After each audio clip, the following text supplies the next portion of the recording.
It's not just a game, it's not just a grass. Lawn Solutions Australia is the exclusive home of Australia's best sports turf varieties. For the world's best grasses like Tiff Tough Hybrid Bermuda and Sir Grange Zoysia, contact Lawn Solutions Australia at lawnsolutionsaustralia.com.au.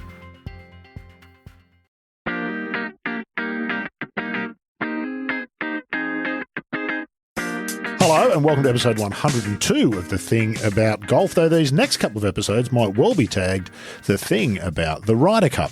My colleague John Huggan has been busy in the lead-up these past couple of weeks, nailing down various European players and captains, and this week, I must say, is a real treat. Huggy, firstly, what a delight Graham McDowell was to listen to last week, as you promised us, and I thought that might be a hard act to follow, but in a more understated way, I think this week's guest, Bernard Gallacher, might be every bit as good. He was terrific. Yeah, well, I've known Bernard a long time. I grew up, he must be about 10 years older than me, I would think. So I grew up watching him play, at the highest level with a game that he would tell you himself was built around an extraordinary ability from inside 100 yards.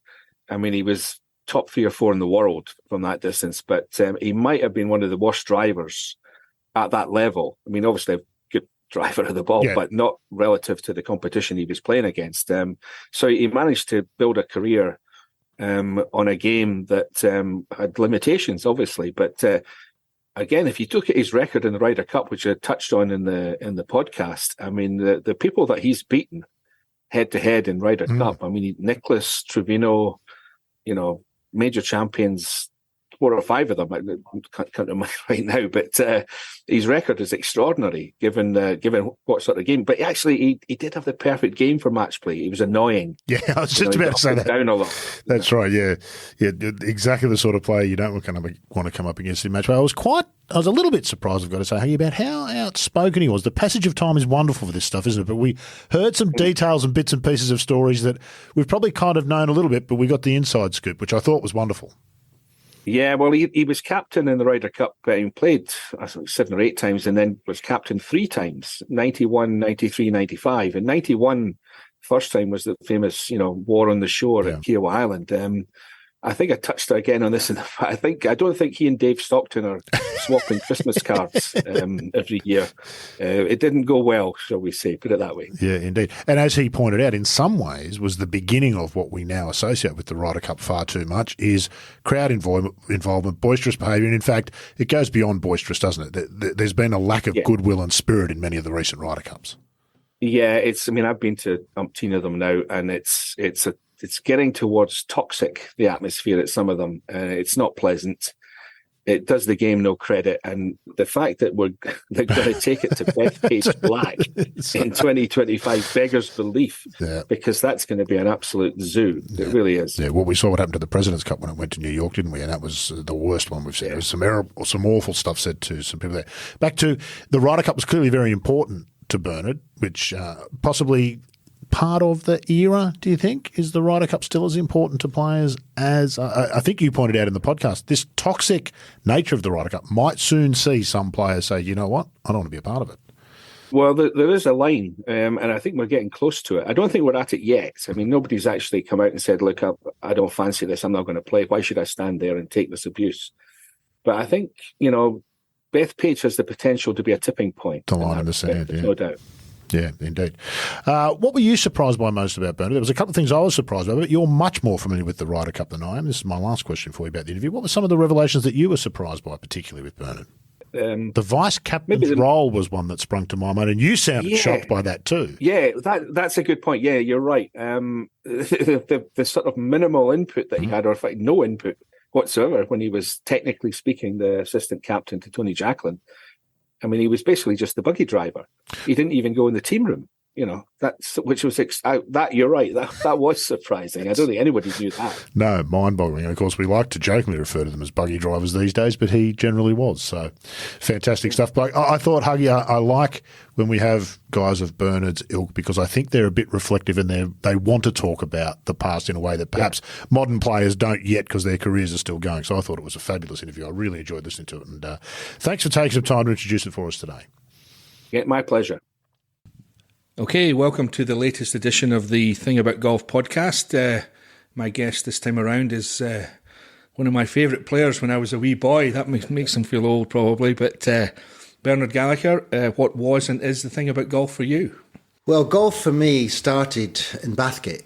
And the main thing about Bathgate in the early days, apart from the BMC factory, was the golf course. Yeah. The golf course is right in the middle of town. So in the winter I'd play football, in the summer I'd play golf. And most of my friends did exactly the same. We had a very strong junior section. And that was about 10-year-old, and 12-year-old I was still doing that. And by the time I got to 14, I was better at golf than football. So I gave up football and concentrated on golf. And so golf, and also when I was at school, the golf course was right opposite the school. So I really didn't do a lot at school. Right. In fact, looking back in my life, I didn't really learn anything at school. And is that because you weren't interested? Or? Well, yes, it's because I was so devoted to golf. And I never got pushed by my teachers, ever. And I was friendly with the chemistry teacher because he was a Hibs supporter like me. Tom O'Malley, who's passed away a couple of years ago, shame, who became chairman of Hibs, actually. I was going to say that name rings a bell. Yeah. So he was a chemistry teacher. And when I left school, I asked him, I said, Tom, why wasn't I pushed more at school? Not just by you, but by all the teachers. He said, all our teachers got together and said, we're going to leave you alone at school because we knew you want to be a golfer. And so I never really got pushed at all at school. You know, I got some O-levels, attempted to take my hires, but I gave up because I only interested in being a professional golfer. From what age then? I mean, that's 16. Yeah, 16. From 16. I turned professional at 17. And so, you know, and I didn't, in those days, yes, you wanted to play in tournaments and yes, you wanted to win golf tournaments. But, you know, if I wasn't successful when I turned professional and didn't win golf tournaments, I still wanted to be a golf pro. Yeah. So I wanted to be a club pro. So I wanted my life to be in golf. Right. And that's what I dedicated myself to. So that's what golf means to me. Yeah. There was never any thought of, we're talking sort of late 60s, mid to Middle late 60s. Yeah. I mean, it's too soon for thinking about American colleges or anything like that. Oh, God, no, I wasn't thinking about the college system in those days wasn't as strong as it is today. And the Americans, I never thought the Americans wanted anything to do with us over here. It's only in most recent history where the Americans are now encouraging foreign students to go across there, and it's really improved the college system. Yeah. But no, I didn't even want to go and play. I wasn't looking that far ahead. I just wanted to play. It was then a British tour with a few forages into Europe, play the French Open or Spanish Open, then come back again. And in the winter, you just practiced and waited for the tournaments to start again in April. You were very young to turn pro, to be a tour pro. 17. Yeah, I mean, you were a bit of a prodigy. I mean, you were pretty dominant at amateur level before you turned pro. I never thought I was a very good player. I always thought there was better players than me around. But, you know, looking back, you know, I won. That's a Scottish thing, isn't it? Well, I think it is. But, you know, looking back, I was the county champion. I won the Lothians. I won the Scottish stroke play. I played in the Scottish boys team. I played in the British boys team. I played in the men's team. You know, I didn't think I would ever get in the Walker Cup team. I think because there were personal picks in those days, and I always felt they were. Believe me, it hasn't changed. No, I thought they were picking public schoolboys for the. Well, they did back in the day. Well, apart from Ronnie Shade, they didn't, because he was just an outstanding player, and I admired Ronnie Shade so much, and I sometimes played with him in the amateur scene in Edinburgh. But I didn't want to be like Ronnie, because Ronnie he was in his 30s and still playing as an amateur golfer, and. This is when I was like 16 and 17, and I admired Ronnie. I admired the way he's played and his dedication as an amateur. But, you know, I saw myself as being a professional. Yeah, you know. Well, he was ridiculous. I mean, he won 5 Scottish amateurs in a row. Did he? Yeah. At match play. Yeah. Which, I mean, it's okay, it's down a couple of levels, but I mean, even 18-hole match play, as you well know, I mean, anything can happen. I mean, to win 5. Well, no, but he was outstanding. People were scared of him playing him in match play because he hit the ball so straight. Yeah. And I actually remember as leaving school and going 1966 to Muirfield when the Open was on there. And Ronnie was leading, I think, after 2 rounds, and I thought he's going to win this because he's such a straight hitter. Yeah. And he ended up not winning it, and Jack Nicklaus won it. But he was right up there for a long time.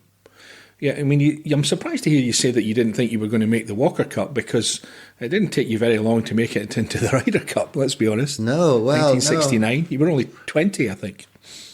Yeah, I was 20. I never really looked that far ahead. I just really wanted to turn pro and see if I could make a living. I wanted to see if I could win a golf tournament first. And, in 1969, when the Ryder Cup was on, I started that year not trying to make I didn't think I would think about the Ryder Cup. But I won a couple of tournaments and I finished runner-up 5 times. And that was my second year on the tour. And so I had a good year, but I didn't qualify for it. Funny, even with results really? like I didn't that. know that. Yeah, because it was taken over a 2-year period. All right. And because we had played so badly the Ryder Cup, say we, not me, but the team before 69, in 1967, lost by 15 points in Houston to the Americans. I mean, it's quite laughable now because they talk today about the unprecedented loss that we did in Whistling Straits by 10 points. Well, I can only assume that is a European-type 10-point loss. Yeah. But, some of the reporters are saying that. Don't see it in European terms. It's like an unprecedented loss in the Ryder Cup. Yeah. But the British and the Irish team lost in the Ryder Cup by 15 points. That was a massacre in Houston, where Ben Hogan captained. Yeah. And so when they came back, we went, first of all, we decided to go to the big ball to improve the standard. That was the catalyst for it becoming a big ball. Do you remember where the first big ball tournament was on the European Tour? Well, I'll take a guess and say it was Wentworth at Dax. No, it was Dunbar, the Schweppes the PGA. Schweppes at Dunbar, and I know who won it, David Talbot There won you it. go, well done. Yeah, because I remember walking around and watching them. Yeah, right. And I think it was optional. Was it? Right. Yeah, I think he won it with the big ball. But to encourage you, if you won the tournament or you played it, you got extra money in your prize fund. Really? So that was how they sort of weaned you onto the big ball. Yeah. And so, there was some protests about us going from small ball to big ball, especially from some people revered in the game like Peter Thompson. He thought it was a bad idea. Yeah. But eventually we went to the big ball, as you know, and the rest's history. But so the Ryder Cup, we decided back then that they should have 6 automatics and 6 picks. And so I fell out the 6 automatics because it was done over a 2-year period, and I was my first year in 1968, and I hadn't gathered enough points. And so Eric Brown was the captain he came from Bathgate, and we always looked up to Eric in Bathgate. He was our main inspiration. For the boys section, we always wanted to be like Eric. Yeah. Eric had an indomitable force in the Ryder Cup. He won all these singles matches, and he was the main inspiration for me, and not just me, all the boys in the team in the junior section. And so Eric, it wasn't such a controversial thing to pick me because I was going to win the Order of Merit that year by the end of the year because I had such a good year. But I got picked, and I was the youngest at the time. I was 20 years old because they changed the rules to allow newcomers into the game. They didn't need to serve this 5 years apprenticeship as a PGA member before you could get in the team. Yeah, well, they had daft rules like that in America as well. They had the same rule in America. Jack Nicklaus's first Ryder Cup was yours. It was, and he was a rookie in the 1969 Ryder Cup. The trouble with the only difference between Jack and me was that Jack had won 4 majors, and he was some rookie, Yeah. And but I was a definite rookie, and I was 20 years old, and so it took a while for that record to be broken by Paul Way. And then by Sergio. Right. But they're all hanging around the same age as me, about 20 years old, but their months are different. Yeah. Because I came at the start of the year. Yeah. So it's a bit annoying. Yes, I was going to say, you sound a bit bitter about that. Yeah, not bitter, but annoyed. Yeah. Anyway, so that was the first Ryder Cup. Yeah, it was a kind of a baptism of fire. I mean, and fairly controversial. There was one game in particular I'm thinking about that you were involved in. with Brian Huggan, with it was angry. with Hill and Still. Yeah. Yeah, talk me through that. Well, it was an angry week. I had a run in with Ken Still actually. Maurice Bembridge and I played in the opening foursomes against Ken Still and Lee Trevino, and early on, you know, my caddy was holding the flag for no. What happened was Ken Still's caddy. It was a British caddy in those days. You didn't carry your caddies around with you. And Ken Still's caddy was holding the flag while I was about to putt from a distance on the third green. Mm-hmm. And just as I was about to putt, Ken Still shouts, "Get your own caddy to hold the flag." And, you know, in a way he was right, because if his caddy had held the flag and it came up and the ball hit it, we would have forfeited. We would have won the hole. Yeah. And so, in a way, but it was the way it happened. You know, he was controversial and angry, and Trevino was as good as anything. So that was early in the week. Then Brian Huggan and I played Ken Still and Dave Hill on the Saturday afternoon's 4-ball match, and they putted out of turn, and also on the first green, Brian reprimanded them for walking around when he was putting, so we got off to a bad start. Yeah. And, you know, Brian wouldn't stand for any nonsense, to be honest. And then when they putted out of turn, he said, "You putted out of turn." And before Brian could say anything, he said, "Well, if this is the way you're going to play it, take the hole and take the goddamn cup." Right. And Brian said, "Well, if you're going to forfeit the hole, we're going to take it. Thanks very much." Yeah. So they forfeited the hole. Yeah. And it just got worse and worse from there. And eventually, there's no happy ending there, because Dave Hill, Ken Still didn't play very well, but Dave Hill beat Brian and I on his own and finished us off with an eagle at the 17th. Right. I mean, he played fantastic. It inspired him. Yeah. And he went one way and Ken Still went south. Mm-hmm. And we played okay, but he was on top form. Yeah, but Dave Hill never minded pissing people off.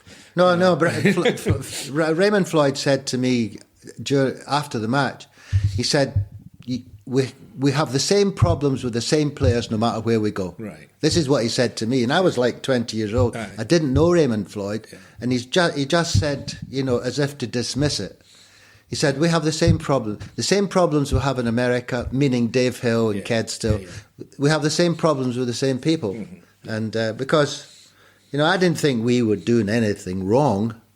Anyway, it was angry at the time. Everybody was angry, and the crowd were loving it. You know, to be honest. Yeah, I'm sure. Yeah, I mean, since we're talking about that, well, let's finish with the '69 Ryder Cup. I mean, it was a fantastic finish. I mean, the whole thing was a draw in the end. It was, yeah. Where were you anywhere close when Brian Huggan held his putt on the 18th? I was on the 18th green. Right. And Brian had heard a shout on the 17th, and it's not like immediately you know today what's happening. There were no TV cameras around.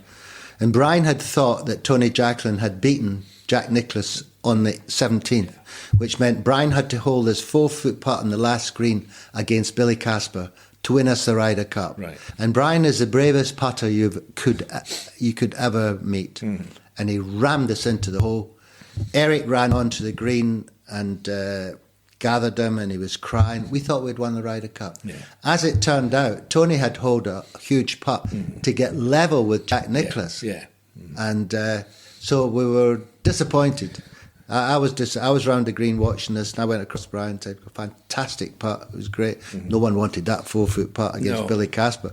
I mean, when you talk about Jack Nicklaus and Arnold Palmer and Ben Hogan, I mean, my God, Billy Casper was a fantastic player, and I think he's even won more points than anybody else in Ryder Cups. Well, I think he won 51 times in America. I mean 51. You know. The only thing he didn't do was win the Open Championship. Yeah. Mm-hmm. And so he's not considered to be up there with Jack. Yeah. Well, I think the story is that he kind of was approached by McCormack. Yeah. And he said no. And so the big three became a big four. And he got kind of sidelined by, you know, McCormack wasn't doing anything for him. Well, his book, it was his autobiography was The Big Three and Me. Yeah, that's I thought that was fair enough. Yeah, but that's the way it was. Yeah. But a great player, and Brian hold that putt to level the match, and thinking Tony had won the match, and we're going to win by a point. Yes. As it turned out, Tony Jacklin and Jack Nicklaus played the last hole for the Ryder Cup. And, What did you make of that? I mean, it's very famous, obviously, the concession that Nicholas did for Jacqueline. Would you have done that in that situation? It's a tough one, isn't it? I'd like to think I would have, but I think at 20 years old, no, I wouldn't have. Yeah. Because I was quite competitive back then. Yeah. But, Tony's since told me, I said, what happened with that match? He said, well, we had both hit our drives off the 18th, and Jack shouted across to him, Tony. And so Tony went across, and Tony told me he was as nervous as hell walking up the fairway, last match for the Ryder Cup. And Jack said, Tony, how are you feeling? And Tony, as honest as anything, said, I'm as nervous as hell. He said, if it's any consolation, I'm feeling nervous as anything too. Yeah. And I think it helped him. Classy, yeah. Classy. Jack's classy. Yeah. And Tony played it great. Tony would have held that part. Tony was the best player in the world at that time. Yeah, he was just... I mean, he won the Open Championship at Birkdale. He was playing great. He was... 6 months later, he was going to win the US Open by 7 shots. I mean, there was nobody better than Tony Jacklin at that time. And for this 2-foot putt, or 18, whatever it was a tough putt. He was going to hole it, and Jack knew that, and that's why Jack picked it up. Mm-hmm. Yeah. And he would. But Tony's told me, he said, I'm glad I didn't need to have it. Not looking to do it. Well, yeah. Not looking for pressure. It's only bad things. But he would, yeah, exactly. But he would have held it. Yeah. Confident. You mentioned him there. I mean, he'd gone to America. Now, I asked you about America a minute ago. Were you ever tempted at that point to think, well, if he can do it, maybe I could too? Well, my mentality was different. I didn't really feel I was establishing myself in Britain at the time. And then Brian Barnes went across to America to the tour, because then you had to go to the tour school. Yeah. And, I just wasn't prepared. Because if I go to the tour school, do I want to live in America? I mean, you've got to play, you've got to commit. And to be honest, I wasn't fully committed to living in America.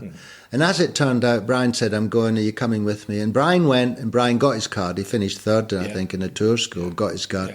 But he didn't last. But he had a perfect game for over there. He had a perfect game, yeah. But I just didn't see any point unless I didn't have a driving ambition to play in America. And Brian did it, and I knew he would be back. Brian was playing tournaments in America, and he was doing well. But, he was married, he had a kid at home, his family was in Storrington, and I couldn't, how's that going to last, I mean? And even although at the time I wasn't married, I would be too homesick. Right. I didn't have a strong, burning desire to live in America, which you have to have. Yeah, well, I've heard stories about you driving back to Bathgate. To the Hibs, to see the Hibs, all sorts of things when you were young. Yeah, I would do that. I would do daft things like that, and...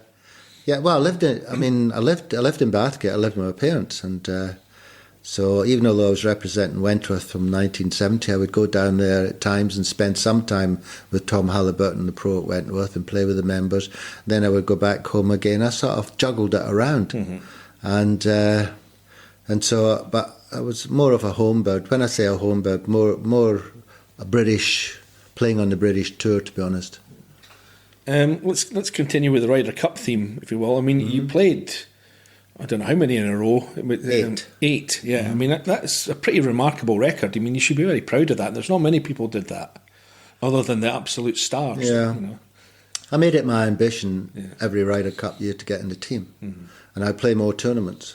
And so when the Ryder Cup, if you look through my record, you'll see I didn't really I did okay, but during a non-Ryder Cup year... hang on a minute. You're talking about record outside the Ryder Cup. Well, I'm going to run through your singles record in a minute. I'm a singles record. Yeah. But I didn't really...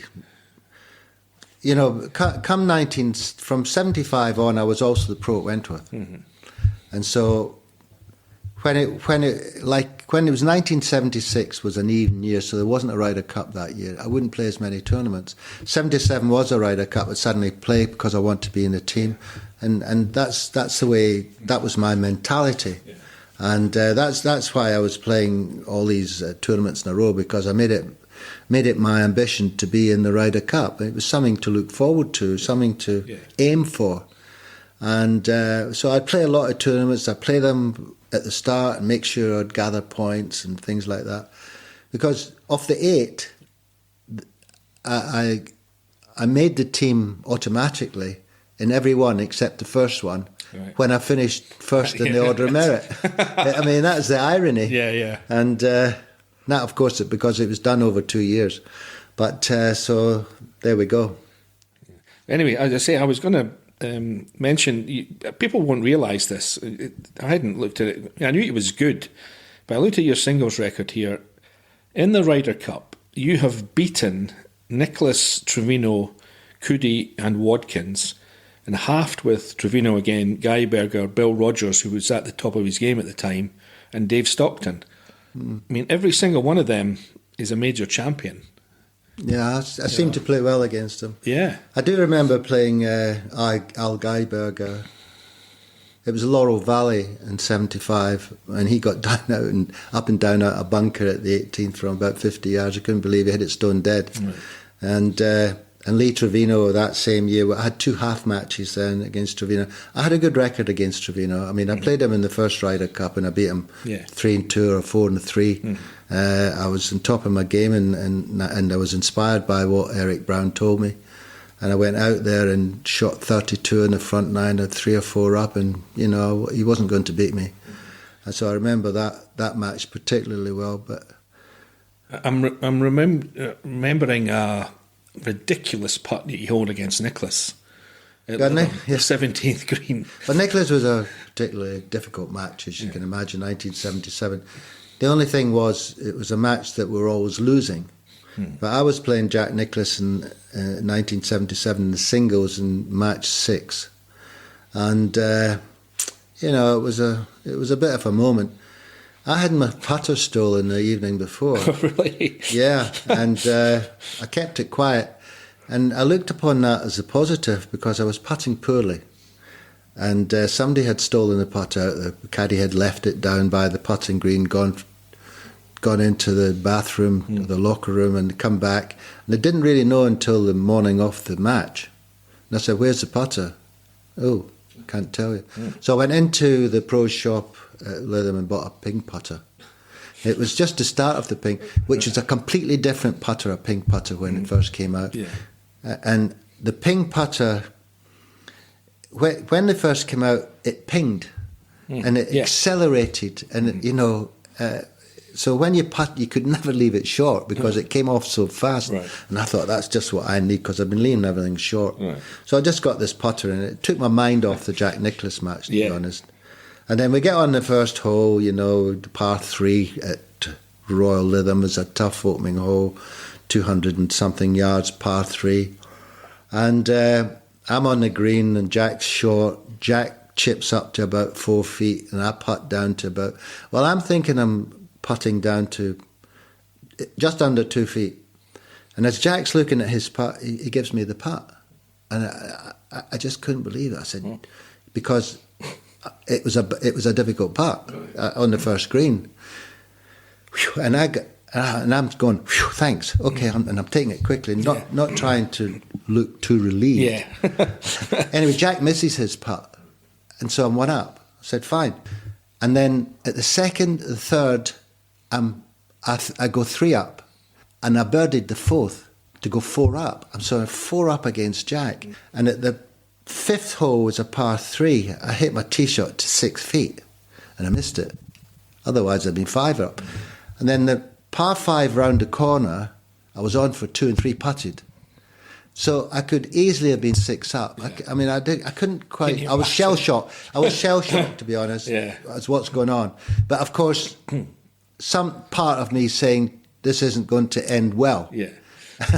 even 4 up after 6 holes, this isn't going to end well. Yeah. Just make the best of it. Yeah. Now, I'm now trying to hang on, make pars, but Jack makes a birdie at the next par 5, and then he makes another birdie at the next one. And then at the 16th, I'm 1 up still, so I'm hanging on, and then Jack hold a good putt at 16. We're all square. Okay, all square. I've done quite well. But at 17th, I hit my second just short of the green. I'm just short of the green, and I hold this putt.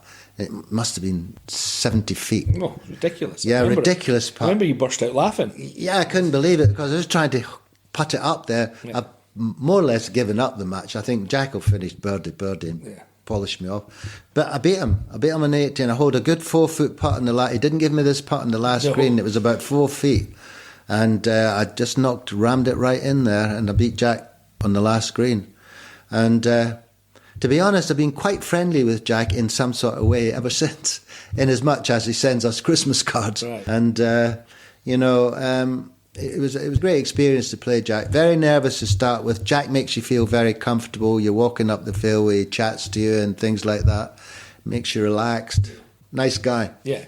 I mean, he was the best. He always had the right attitude to the Ryder Cup, well, certainly back then. Do you know, he's got the right attitude to everything, and that's why he won the majors, because he just thinks differently. Yeah. And he can think with such clarity under pressure. Yeah. And he can produce the big shot under pressure. He can hit the big drive under pressure, and down the middle he can hold the putt under pressure. Yeah.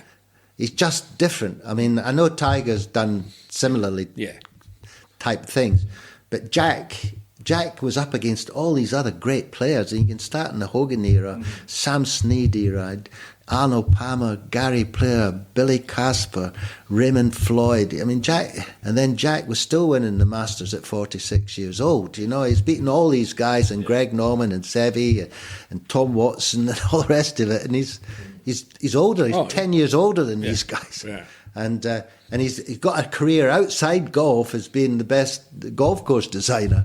I mean, he was amazing, absolutely amazing. He was the kind of driving force behind the change to European rather that was than 1977. British. Yeah, I mean, you're one of the few that are still knocking around that played. You can say you played for Britain in the Ryder Cup and for Europe. Yeah.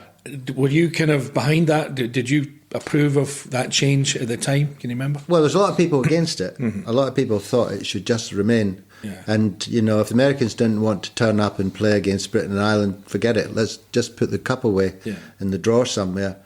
But eventually, it was a sensible thing to do, mainly because of Seve. Because Seve was coming along, and there was Europeans coming along that were good, and we were becoming a European side. And so the PGA and the European Tour got together with the PGA of America and said, we changed the trust deed to incorporate Europe. Yeah. So we changed the name, became a European side. Right. And but that was to do with two things. Jack Nicklaus said, we have to be more competitive. And the other thing was Seve would come along. Seve had come along in 1976. He just finished runner-up in the Open to Johnny Miller at Birthday, and you could see he was going to be one of the great players. Yeah. And so you would want Seve in that team. And yet, he didn't do that well in '79. I mean, maybe. No. And then in '81, he wasn't even picked. In '79, he and Antonio Garrido were the first two to play, and they didn't do well at all. No. I mean, Larry Nelson he beat them up every time. Larry Nelson beat everybody up. Yeah. And I mean, Larry Nelson, Lanny Wadkins were unbeatable. Yeah. And at foursomes and four ball. And I think Seve realised that. I mean, when Seve came on, we're thinking 5 points. You know, we think Seve, great player, 5 points. But I think Seve got an awakening. I think he realised this is special. Mm-hmm. And as you say, he didn't play in 81 because of his dispute with the European Tour. Neil Coles did this podcast with me a while ago. Oh, did he? Right. And he was one of the three people that was voting on that. Mm-hmm. And he revealed back then that it was him and Bernard Gallacher that voted Seve out. John Jacobs was the third guy, and he was the captain. He wanted Seve. Well, why wouldn't you? Yeah. But the other two said no, so that was Seve out. Yeah, that's true. Yeah, I remember John coming to me on the practice ground at Fulford and saying, "Should I pick Seve?" I said yes. I said, "I don't care what he's done." Yeah. I said, and I'm thinking if I was the captain, I would definitely pick him. But John did not want to go against the committee, the European Tour committee. So there was Bernard Gallacher on the committee, and the Spaniards on the committee, I think the Spaniards around felt that Seve didn't deserve to be on it because he was in dispute with the Tour. It was appearance money, wasn't it? It was to do with appearance money, yeah. And the Tour was put in a bad position at those days. We were trying to ban appearance money. Sometimes the appearance money was bigger than the total fund. And Americans would be able to come across, get appearance money, and Seve was banned from accepting it because European Tour members were not allowed to take it. So you end up at the Swedish Open, 2 or 3 Americans playing, getting £50,000, and Seve playing, getting nothing, and he's the star man. Yeah. Well, it's understandable he's annoyed. I got his point, yeah. Yeah, but it was just... Appearance we all money's got his point. It's a thorny issue, isn't it, appearance money? Yeah. I mean, I think it's unrealistic to think that you're ever going to get rid of it, because it just takes one tournament or one manager or one whatever to break the rule, and that's it. Everybody's a free-for-all after that, isn't it? It's subtle the way they do appearance money now. Yeah. It's through other means. You go to a cocktail party. Well, it's you've got a contract with the sponsor doing other things, not appearing to play, but doing other things for the sponsor. I don't want to make this into a controversial, acrimonious podcast here, but it's going on today. Yeah, of course. Yeah. Whenever you see Tiger playing, Rory playing, they're being incentivized. They don't go anywhere for nothing. No, they're being incentivized in some sort of way to play. And Rory's absolutely great. He tries to support European Tour as much. But, it's understandable he's a star man, and there's benefits, there's side benefits. Mm-hmm. Tiff Tough Hybrid Bermuda means less work and more play. Tough by name and by nature, this turf variety, supplied exclusively by Lawn Solutions Australia, is the perfect choice for your home lawn. With superior drought tolerance, speedy recovery and toughness, Tiff Tough really is the smart grass. For more information and to find your nearest accredited supplier, head to lawnsolutionsaustralia.com.au. Anyway, I didn't want to wander off the Ryder Cup subject too much. I mean, we're getting to the point where your last time as a player was 83, which was the first time that really looked like it. Man, this is competitive now. You must have a wee bit of a regret that you never played on a winning team. Yeah. You were 2 years too early.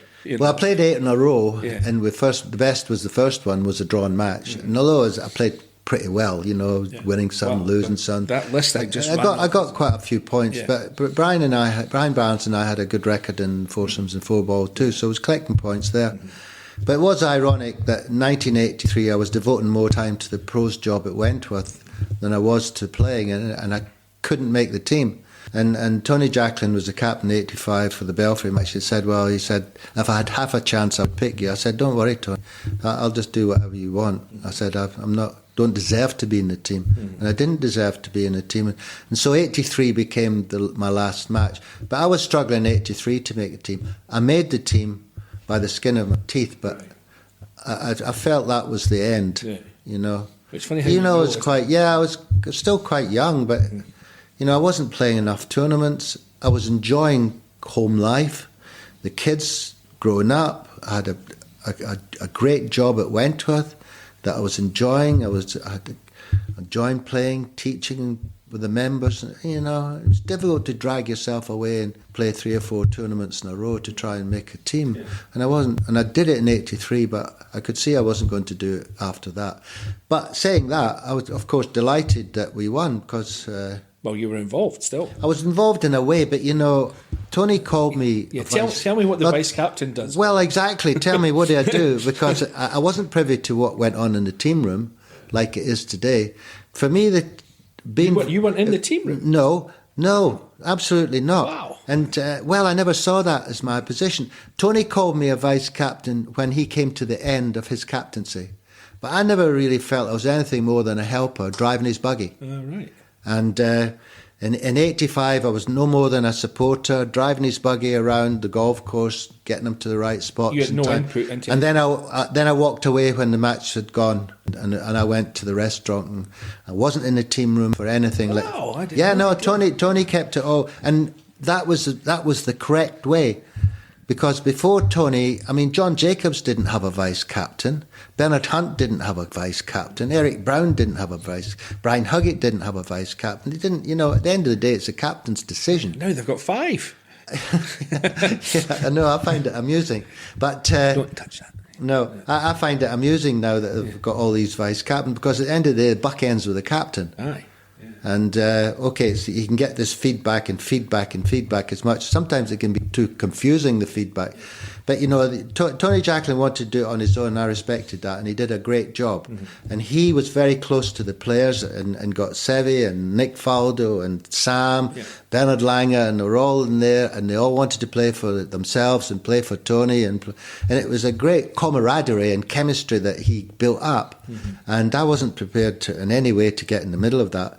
And Did your role not evolve? You were vice captain a few times. Yeah, no, my role remained the same from 85. Then there was 87 in America. Well, what happened was in 87 at Muirfield Village, the golf bags didn't turn up. And they were all wrong when they did turn up. This is the player's bag. They came in a special plane. Really? And they weren't there. And I said, Tony, this is just up my street. I'll deal with that. And I just dealt with that. I dealt with Titleist who were building the bags and getting them printed up and all. Were the names wrong, or what was it? There was something wrong with the bags. Right. There was something wrong. I can't exactly whether they didn't even turn up, but they were wrong. And of course, my experience being the pro at Wentworth and dealing in retail, you would know who to talk to. I knew exactly what to do.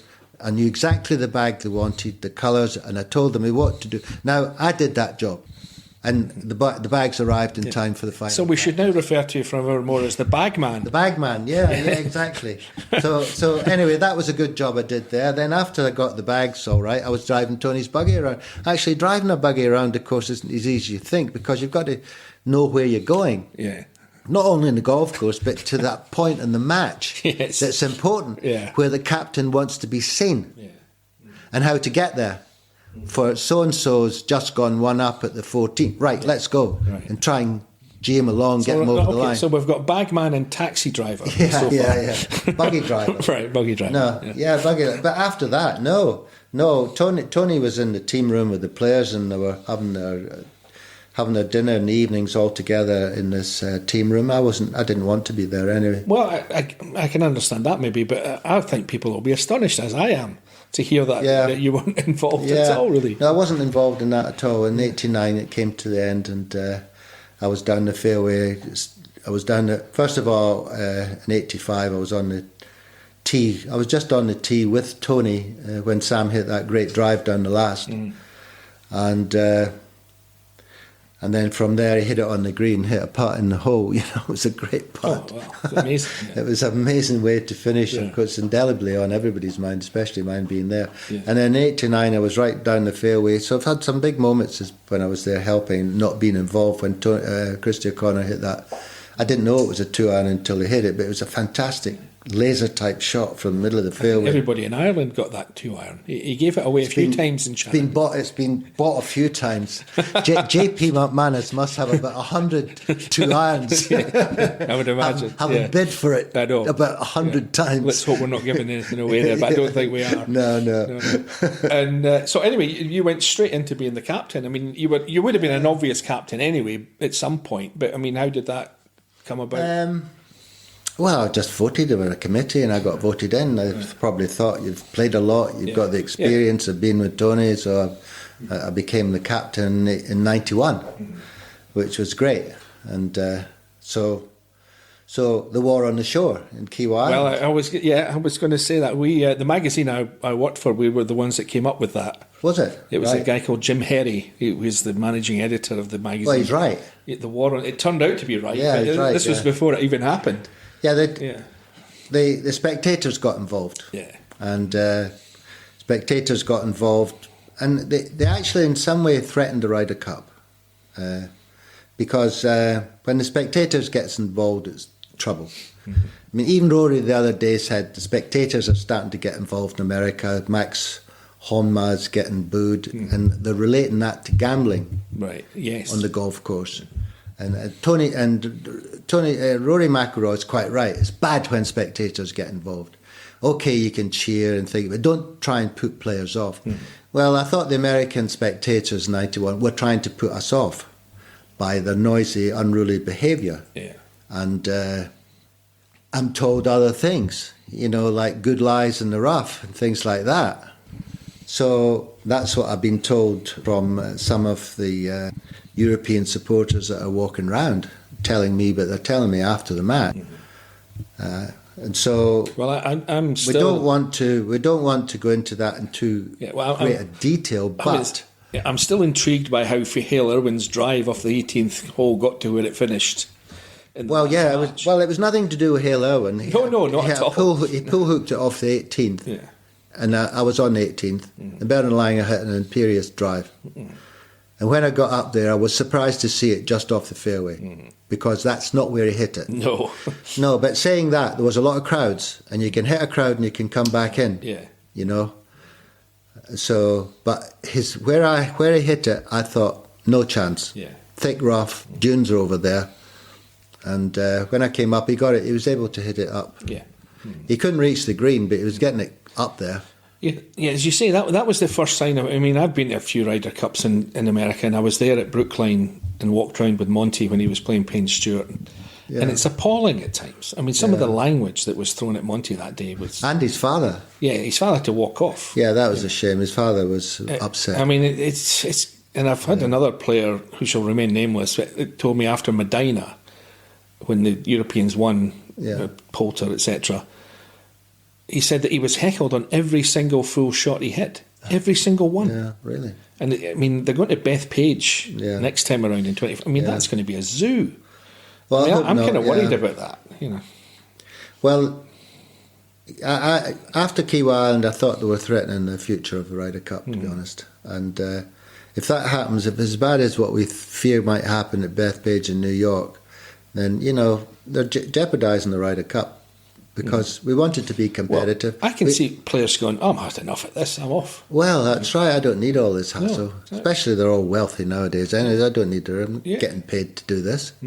Yes. Yeah.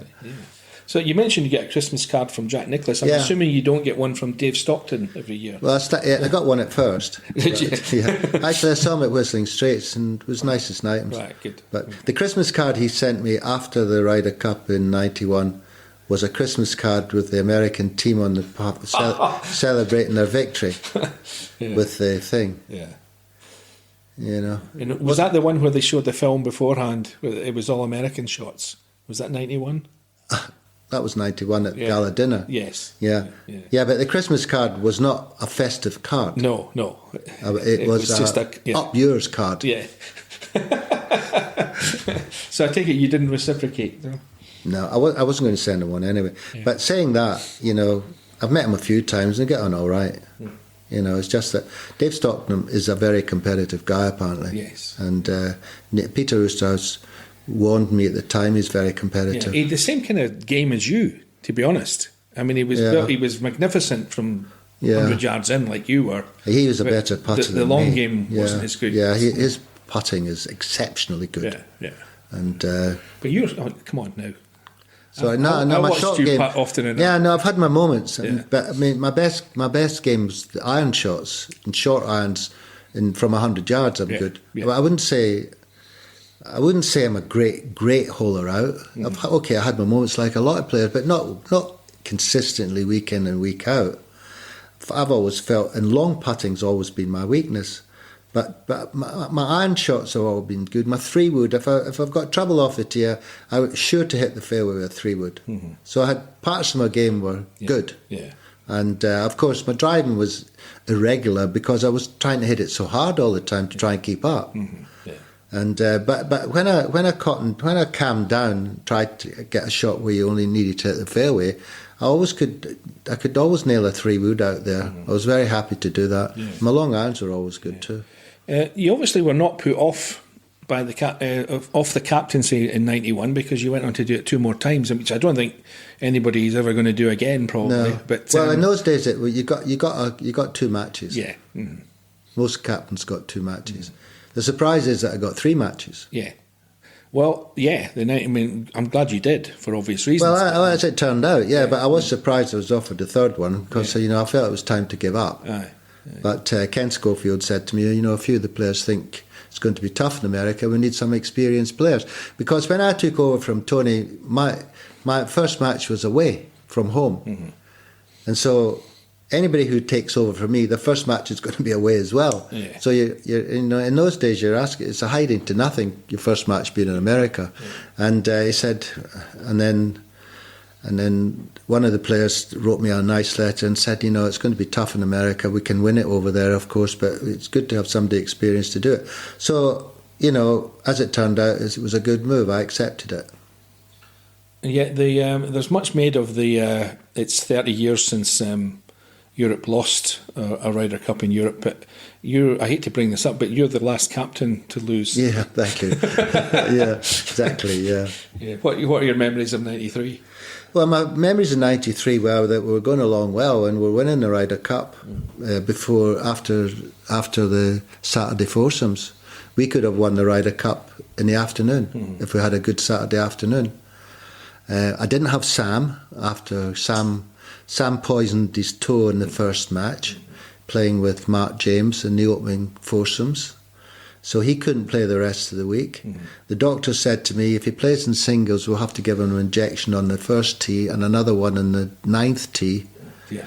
And I brought Tom Watson into the thing. And I said, well, Tom, do you think it's fair that this player needs an injection on the first tee and then another injection on the 9th tee to get round?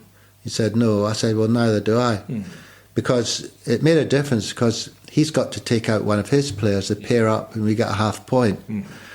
But getting back to the Saturday afternoon match, we can build a big lead. But Seve didn't want to play in the Saturday afternoon, which came as a shock to everybody because he had won both his matches playing with Ola Thabo. He was in trouble with his game, he knew that. But Ola Thabo and I remonstrated with him down the middle of the 14th fairway when he called me. And he was 2 up at the time against Davis Love and Tom Kite in the foursomes. And I said, Seve, I said, you must surely want to play. He said he didn't want. It was the most extraordinary conversation because never have I known Seve not want to play. And he just did not want to play. And that's where I say that was the start of Seve's downfall on the 14th fairway at the Belfry in the foursomes match in the Ryder Cup. Seve knew that you had to put your pairings in by 12 o'clock. And so he called me out in the course because his was the last match. And it was getting to be 12 o'clock. And he called me out because he rightly thought I'd be putting them both out in the afternoon. And I said, you are going to play? He said, no, I'm not, I can't play. So Ola Thabo, 5 minutes, it was well documented on television, us on television trying to get him to play. Yeah. And Ola Thabo and I had to walk away in the end, and so he didn't play. He went to the practice ground trying to find some sort of game, lost in the singles, and I would say the whole morale went down in the team. Yeah, because he was such an inspirational. Yeah, he was inspirational, but the team's morale went down. But saying that, the cards fell against us. And Barry Lane was winning against Chip Beck in the singles, and Chip Beck went eagle par, eagle birdie, eagle par. And Barry's like 2 up with 5 to play. Yeah. And he suddenly finishes eagle birdie, eagle. Yeah, yeah. And then a half the last, and they win in the last green. So, and it's a shame because I was just thinking about that recently because Barry Lane passed away not so long ago, and it was so sad that in that particular match because that was a difficult point to lose. And then for the match to fall on the shoulders of Constantina Rocca against Davis Love, the experienced David, I think it was quite difficult. That was the first Italian ever to play in the Ryder Cup. There was a lot of pressure on him. Suddenly the Ryder Cup's on him. I thought that was. I wasn't trying to plan it that way, I can tell you. That's why I was so pleased that Rocca in '97 beat Tiger Woods, which turned the match at Valderrama in the singles. That's true. And I was so pleased for Constantina Rocca that he won it for Seve because all the pressure fell on him at the Belfry in '93. And then a few years later, and he played well at '95, I must say. He and Sam Torrance were a great combination. Yeah. You saw a bit of the best of Seve and Ollie, though, didn't you? I mean, how remarkable were they? I mean, '91 at Kiawah, they were unbelievably good, weren't they? Well, I saw Seve as Tony's helper or vice captain, whatever he wanted to hear. But I mean, you saw the start of it. Yeah, well, I saw the start of Seve since he started because Manuel Pinheiro, his brother, was playing on the tour. And then he told us, you know, Seve, my young brother's coming on, and get used to him being around. And so Manuel was a nice guy, and he sort of nursed Seve onto the, and of course he took the whole tournament scene. You know, it was like a burst of energy. Yeah. I mean, just the way he played. Mm-hmm. I mean, the thing that amuses me, you know, is everyone thinks, looking back on Seve's career, great player, hit it all over the place, chip and putted like a demon. He was a great long straight hitter. Mm-hmm. I mean, in '85, he stood up on the 10th tee with a persimmon-headed driver and a softer ball and hit a fade into the middle of the 10th green. Mm-hmm. And Curtis Strange could only hit a 7-iron shot, and Manuel two-putted for the victory. Yeah, yeah. I mean, he took it on because he knew he could do it. And he won 5 World Match Plays at Wentworth. Yeah. Well, I always say to people that, you know, you can argue whether he was a great driver or not, but he was the hitter of great drives. Exactly. He was the hitter of great drives. Yeah. But for most of his time, he hit long, straight drives. Mm-hmm. He was driving it. He was driving it past Greg Norman. Yeah. And Greg Norman was considered. The thing about Greg Norman was so straight and long. But when Seve at his best, he was driving it further than Greg Norman. Yeah. Mm-hmm. And no, his demise happened in 1993. Yeah. It was about that time. And John Jacobs forecast it was going to happen because of the way he swung the club. He was always going to have back issues, John said. And sure enough, it was back issues that caused him to hit it all over the place. Yeah. Because he was actually swinging it much slower and going more offline. Mm-hmm. It was like a contradiction. Yeah. I mean, how much did you watch of him in '95 at Oak Hill against Lehman? Well, I watched more or less the whole match. Yeah. Not. Have you ever seen anything like that in your life? No. Because I walked as well. I mean, it was unbelievable. Well, I had written Seve off. You know that. Really? Yeah. And so the longer he played, the better it was for me and the team. Yeah. Because it instilled the fighting spirit in the team that he was so determined to keep going. And so it helped us in many respects. But, he was never going to beat Tom Lehman, who was a great player. And Seve, of course, was really finished after that match. And the reason he got in that match, he qualified for the team, you know. For a year beforehand, when the process started where you could gather points, he was getting lessons off a guy called Mac O'Grady. And they were very successful. And he won the BMW, which was a big prize fund in those days. It more or less propelled him up the money list and got him straight in the team. But then, sadly, they fell out, Mark O'Grady and Seve, and, you know... They fell out with everybody, let's be honest. Yeah. And it didn't continue, put it that way. Yeah. And Seve's game went downhill. So it went downhill for a number of reasons, mainly because of his health. Shame. Yeah. But great player, inspirational player, terrific holer out. And as we all know, any shot, he could play any shot. Yeah. That was a great way for you to finish your official relationship with the Ryder Cup, I'm imagining. I can still see you jumping up in the air. Well, I was happy, I was happy. There was a number of things happy, you know. The match was starting to fold out. I liked the way the singles draw came out. I mean, all the players, apart from Seve, I thought all the players, this guy playing that way, Mark James going off second and Howard Clark going off third. I like Sam playing Leon Roberts. I like Monty playing Ben Crenshaw. I liked Bernard Gallacher, but it didn't turn out playing David's Love. I liked that, but David's Love beat him. But then further down, I liked, you know, they don't know Philip Walton. He's a good player. He's playing Jay Haas. That's okay. But I really like Nick Faldo playing Curtis Strange. And why do you say that?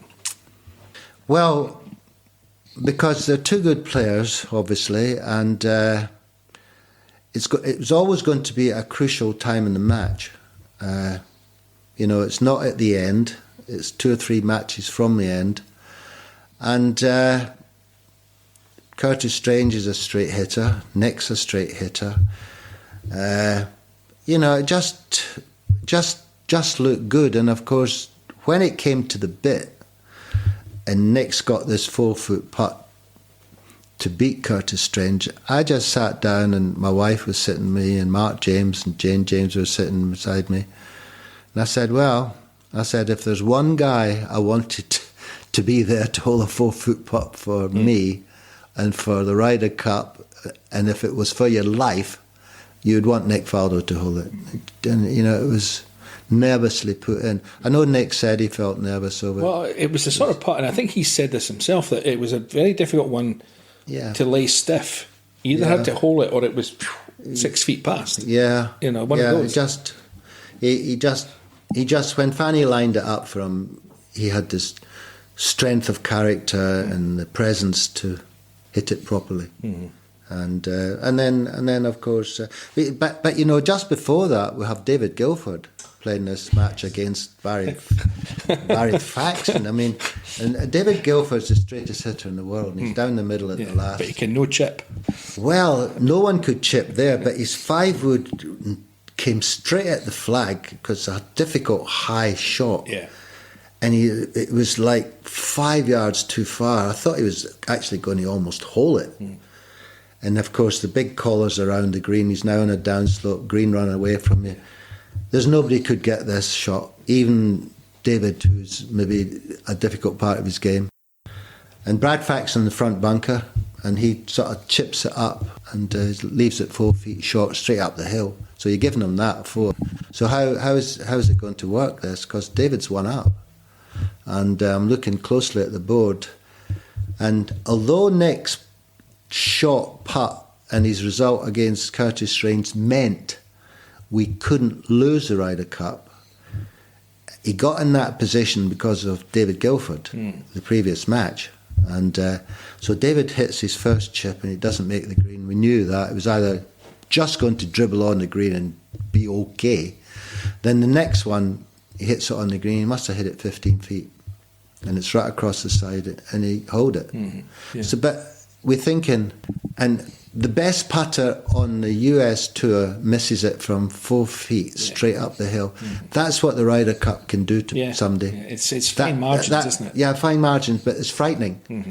But that's what the Ryder Cup, the pressure. Suddenly it's not the pressure just about you missing and your caddy. Suddenly you've got the whole weight on your shoulders of America. All America on your shoulders. Mm-hmm. And that's difficult to handle. Yeah. He couldn't handle it. No. And despite having a fantastic method and being a nice guy, that doesn't count for anything. No. Because he's the nicest guy in the world. But then Philip Walton's the unsung hero. He managed to hang on and beat Jay Haas. I mean, my mind, when people ask about pressure in the Ryder Cup, my mind always goes to that game. Yeah. But it goes to Jay Haas. Yeah. I mean, he popped it up off the last. I mean, the poor guy could barely walk. Never mind hit shots. No. I mean, I've never. And he'd won tournaments and been, great. He's the most consistent player. I think he's won more money in his pension fund than anybody else. Yeah. And the funny thing was that a few years later, he won the British, the American seniors on that course at Oak Hill. Right. Okay. Yeah. I looked out for that one. Yeah. And so, but that's where my memory goes. Is the sight of him. Yeah. On that whole. I mean, it was a gibbering wreck. I mean, he couldn't do anything. No. It's amazing. No, it was just. He'd never hit it offline before. No. He was a straight hitter. Yeah. Suddenly he hit it in the trees. Yeah, it's fine margins with this, as you say about the Ryder Cup. I mean, even I can go back to, and I've said this before on here, but the last match at Whistling Straits, on the Saturday night, they're 6 points behind. Mm-hmm. But that's Rory. Mm-hmm. Rory had played poorly for him and lost 3 games. Mm-hmm. Rory plays well, wins 3, they're tied. Yeah. I mean, the top players have got a huge responsibility, I think, in the Ryder Cup. And if they play well, 2 or 3 of your best players play well, you're going to win. Well, I've got a theory about that, and you're right about Whistling Straits, because I was there as the PJ captain, and I was only told I could go a week before because COVID restrictions. They weren't letting anybody in. Yeah. And so this was a different experience. It was almost a surreal experience for our team because there were no supporters there and didn't get any support at all. Yeah. And there are 40,000 Americans with no masks there, and you must wonder why we weren't allowed to get a couple of thousand in. Yeah. But there were 40,000, no masks, all cheering for their sides. When Rory set in his booming drive off the first, it was blank. There was nobody there. Yeah. And then when Bryson DeChambeau hit his tee shot on the green at the first, the whole world came in. There was so noise. So suddenly Rory and suddenly all the guys, John Ram and all our team are playing. They're playing in a lack of atmosphere. And it took Rory, I think, a little while to get used to this. Yeah. And I calculated out that 18 matches went down the 17th and we only won 5 points. And that's a time where you need your supporters just to a little bit. Now, I don't think for 1 minute we're ever going to win that match, but I think the loss would have been much less if we'd had a half-decent support. Yeah. Contrasting that to 2012 at Medina, when we did come back from, 4 points, we had a big support there. I mean, a huge support in Chicago, and it inspired the players, especially when Ian Poulter birdies 5 of the last 5 holes on the Saturday afternoon to beat Zach Johnson and Jason Duffner, and Rory's partner's a spectator. Yeah. I mean, there's a strong case for one guy winning at the Ryder Cup, and that was Ian Poulter right there. Yeah. And but the crowd responded, and they went out the next day and they saw this banner in the sky. It said, "Do it for Seve," and Olazabal had Seve's on his bag. He had Seve on the sweaters.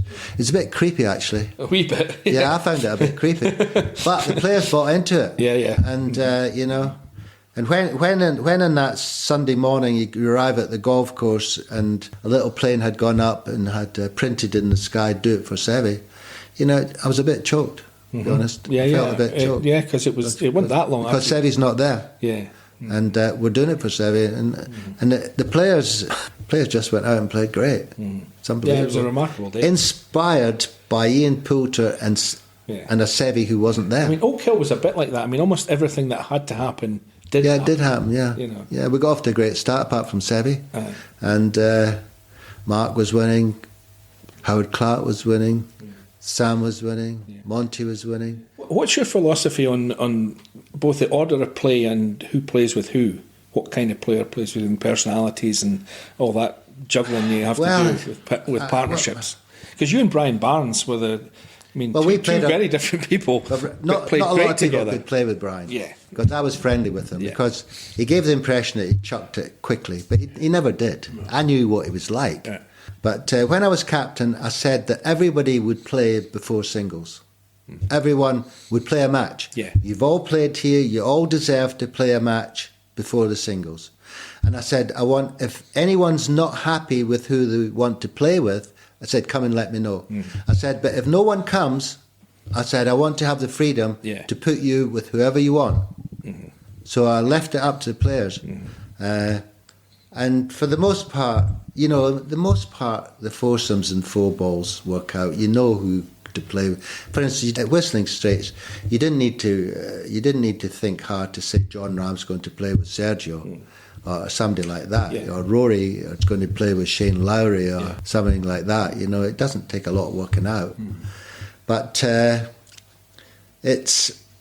And of course that's the way you practice too. You practice in your matches. Hopefully you play in the same. But you still have to be prepared to change. I mean, you've got to know when to abandon. You have to have an open mind. Yeah. You really do have to have an open mind.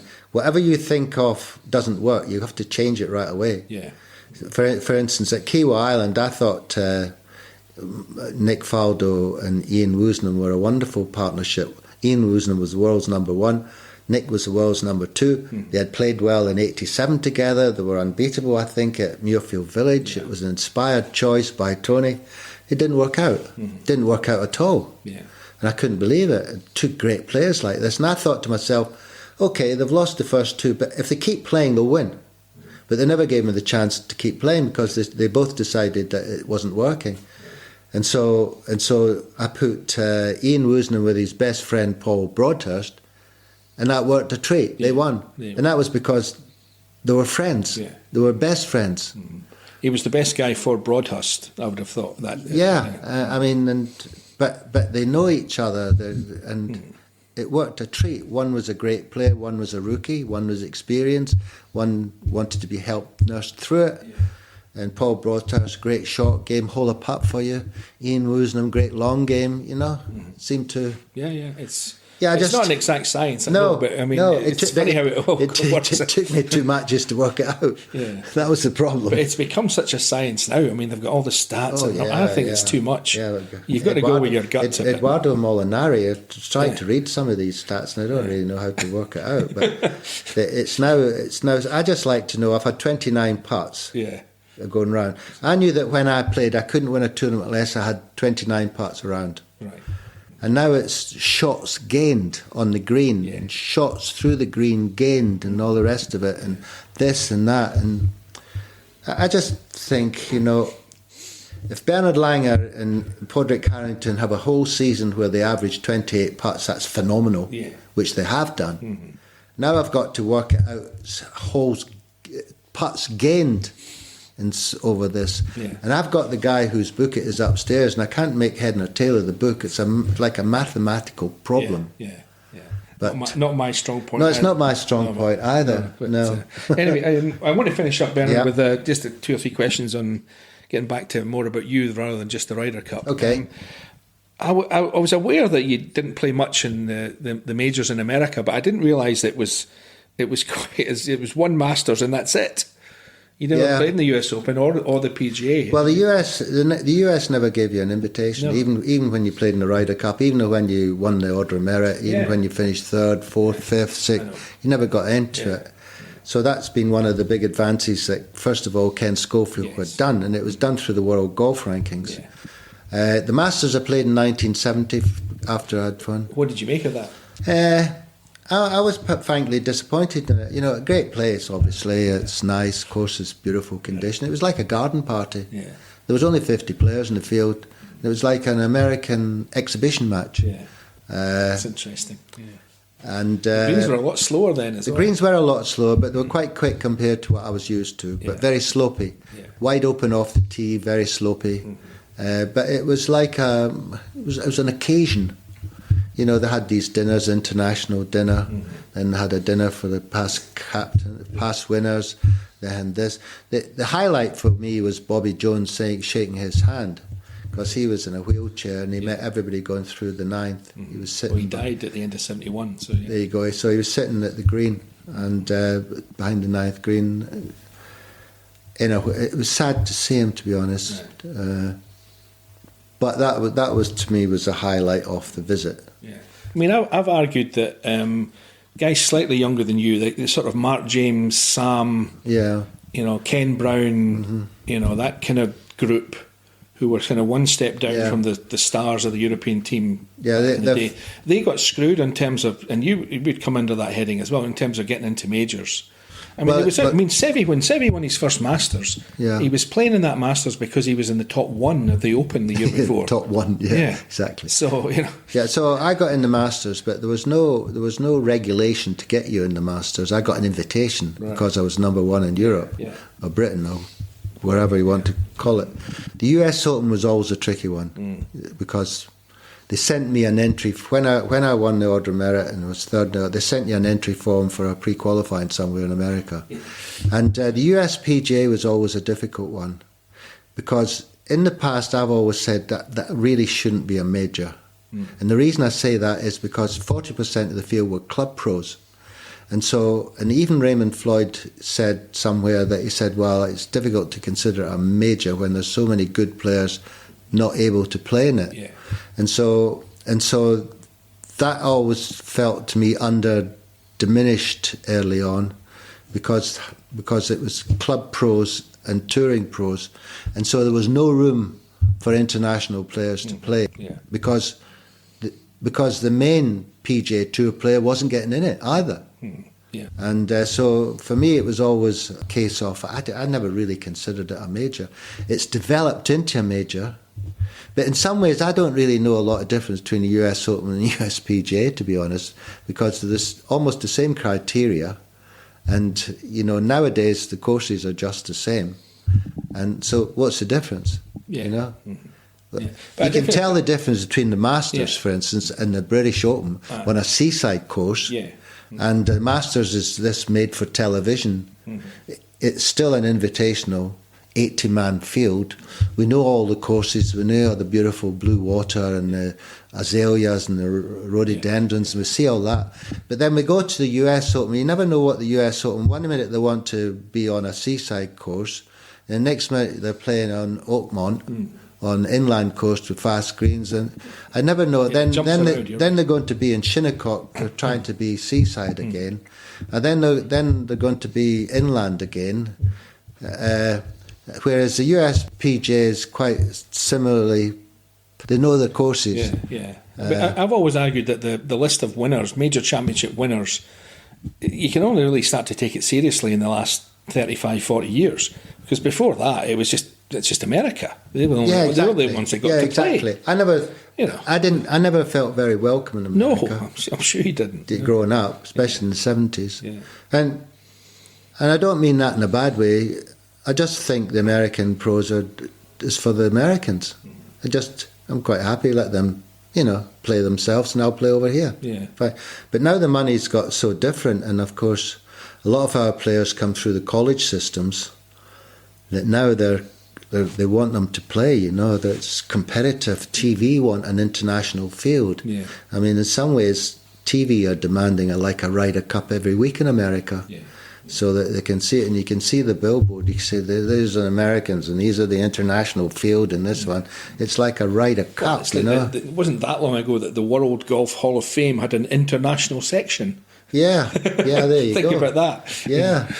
It's nonsense. So from a marketing point of view, it's been successful from Americans because it's driven by the TV. Then the TV can go and sell their pictures around the world to whoever. I tell you what did surprise me. I was a wee bit surprised at what I just said about you playing one Masters and nothing else. What did surprise me was that you were never in the top 10 in the Open. No. You must look back on that and think. Well, I do. Yeah, I had a couple of chances, of doing quite well, but looking back, I was always playing the wrong courses in the lead up to the Open. We couldn't really afford to take the week off before the Open, and before the Open was the French Open, and I'm not trying to make excuses here, but it was a time when Jack Nicklaus and Tom Watson are coming over and are spending a week before the Open playing on a seaside course in windy conditions, getting used to it. I never really played much on seaside. Although I come from Scotland, I didn't come from seaside Scotland. No. Bathgate's inland is where anywhere can be, and my other club is Dalmahoy. Yeah. So it's like a parkland course. Yeah. And so I never really got, and there weren't many tournaments on the British Tour and European Tour in those days at the seaside. It was considered to be like sanctuary of the Open Championship. And so looking back, and I've said this quite recently, I should have taken the week off before the Open and played courses near the Open and get used to the wind. Yeah. Because you get used to playing in a wind, you get used to it buffeting you, especially on the greens and things like that, the way they're shaped. Yeah. But the best I ever played, I thought I was going well at Royal Troon one year, then I took a 6 at the 17th, which was a par 3 hole. Yeah. I hit a 2-iron, I just came off a little bit to the left, went away into this thick rough, and I ended up still having a 69 with a 6 at the 17. Wow. And I think I finished 12th that year. Maybe I forgot who maybe won it. I remember on Ewan Murray on this podcast. When his dad was the pro at Baberton in Edinburgh, and he said his dad used to put him on the train to Dunbar and say, "Get down there and learn how to play golf." You would get off the train and walk down to the golf course and play Dunbar. He was a member at Dunbar. Oh right, and that would have been the perfect grounding for some. Yeah, it was. Yeah, well, that's right, because he was at Baberton. It was an inland course, so that helped him experience the seaside conditions. Yeah.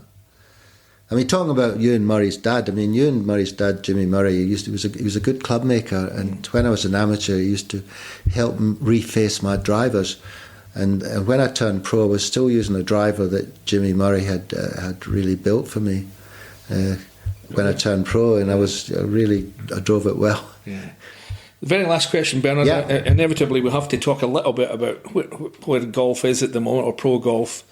It's a bit chaotic, a bit of a mess, however way you want to put it, with the LIV, and they're all talking about it at the moment. I mean, where do you think they're headed, and where would you like to see them headed? Well, if you read what they say in the papers, they're headed for a conciliation. And they're talking about 2025 being the time where they're going to have these specialist tournaments that's between the Saudi money are going to put in. Yeah. So they can have these 15 tournaments or something, play about 12 on the American tour, then the balance played throughout the world for the elite players. Do you like that? Well, it's money. It's all about money. I just feel Jay Moynihan, and he's the nicest guy in the world, Jay Moynihan. I mean, you would want to go out for dinner with him. you couldn't meet a nicer person. I've only met him a couple of times, and I thought, this is a really nice guy. I think he should have spoken to Greg Norman early on, when Greg came up with this plan. It's a type of dismissal that Dean Beeman would have done and Tim Fincham would have said. And but we're in different times now, and there's more money behind, there's more money involved. I just think there was nothing wrong with sitting down with Greg Norman and seeing what because I don't believe for one moment that Greg Norman wanted to take over the PGA Tour. I think he wanted to be part of the PGA Tour, and he wanted to be part of world golf with his ideas on. He did not want to take it over. And I think the PGA Tour thought, he wants to take it over, we're not going to speak to him. And it's taken all this acrimony, and Rory saying what he has, it's got deeply personal. Yeah. The funny thing was, Greg Norman hasn't really said anything. Not for a while, no. No, but anything, and he's had all this stuff blasting at him personally, and this and that, and Rory's pleased that he's beaten his record and all the rest, and Rory's never going to play, and Rory's been put up to this because he's the players' representative on the board of the PGA. And then there's been a real turnaround. I mean, I feel sorry in a way for Rory McIlroy. Well, he was kind of the legs taken out from under him, to be honest. Yes, I know. Yes, he has. But, so let's get over that. I'm just disappointed that it's taken so long to speak, because there's going to be a big benefit for world golf here when they get together. It's going to be a big opportunity for a lot of our players. But they've got to find a more equitable world golf ranking. Oh, well, so that our players, you can't have that McGibbon winning the Porsche Open, which is a big tournament in Europe, and it was against the Memorial Tournament in America, and he's getting 16 points for winning that, and Victor Hovland, who won the Memorial, got 67 points. Yeah. We know the money's different, and America, and we know they've got strength of field. But that's not equitable in terms of world golf. Yeah. So our players, going by that formula, we're never going to get in a major again. No, that's right. It'd be very difficult to get in the top 50 in the world playing in Europe. Yeah, and so we shouldn't really be talking about these majors and opportunities, because the world golf rankings has to be better balanced. Yeah, well, I've written this already, so I'm not giving anything away. I think just get rid of them. Yeah, we managed fine before they came along. The majors managed to make up. Actually, the world golf rankings were brought in by Mark McCormack to get the Americans into the British Open, as we know, because there were players like Tom Kite were falling out the top 20, and the Open champions still wanted them in, and so we didn't want them to fall out the top 20 for 2 years, not 1 year. So they would have to have changed the system. I think if they can't come up with an equitable system, and it's a ridiculous notion to think that if you're playing in America and I'm playing in Europe, that how can we possibly be compared? Because we're playing on different courses, on different days, in different weather, at different times, in different blah, blah, blah, blah, blah. On it goes. What is the point? Well, there's too much emphasis, as well as that, there's too much emphasis on the money and strength of field. Because the way things happen, it's only going to be one way. Yeah. And so I think just get rid of them. I would. Okay. And the majors can do what they want, because they managed fine before. Let's have a European order of merit. Bang, straight down, top 20, and you go. There you go. There you go. Yeah, simple. America have the same. They have the top 20, and you go into the US Open. Yeah. I think they should just put us in charge, Bernard. It would probably be a better place. Yeah, I don't think that's going to happen. No, I don't think so either. And on that note, I must thank you for your time. Okay. It's been a pleasure for me to listen to you and talk to you. It's something I've wanted to do for a long time. Very nice. Thanks a lot. What a marvellously understated attitude for someone who has achieved so much in the game. And I've got to say, some genuinely good and new stories have been added to the fabric that makes up the Ryder Cup. Thank you very much to Bernard Gallacher for taking some time to chat with Huggy. Well, from one critical player and captain to another, when Huggy catches up next week with the one and only Sam Torrance. I was crying my eyes out going down the fairway, but I held myself together. And then, of course, you're right. He gave me my moment. I had 3 putts to win from 25 feet, probably. And How much did that do for your kind of public profile, if you like? Well, I haven't brought a drink since. Right, yeah. That's next time on The Thing About Golf.